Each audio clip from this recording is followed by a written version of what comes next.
Gérard Rion a protégé des boîtiers électriques avec une plaque d'acier pour empêcher l'installation des compteurs Linky.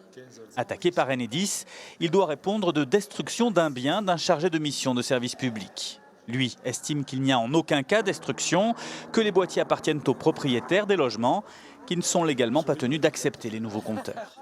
Cette loi oblige Enedis à déployer, mais pas à nous obliger. C'est une subtilité. Ils s'abritent, ils font une interprétation de ce qu'ils ont l'obligation de faire, ils l'étendent à nous, alors que nous, la même loi nous permet de refuser.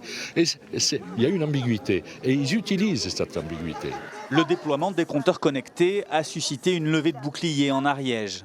Les opposants y voient une atteinte à la vie privée à des fins commerciales et un risque sanitaire compte tenu des ondes émises sur le réseau électrique. En pratique, ce n'est pas le compteur lui-même qui émet, c'est les câbles de tout le logement qui vont rayonner à 2 mètres, 2 mètres 50 à cause de ces nouvelles fréquences.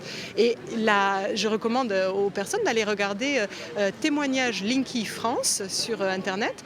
Vous avez plus d'une centaine de témoignages de gens qui sont affectés de façon très très importante, parfois jusqu'à quitter leur logement par les fréquences en question et qui sont tout de suite affectés. Donc ça veut dire que peut-être pour d'autres, ça sera plus tard. Mais comment ça sera prouvable ?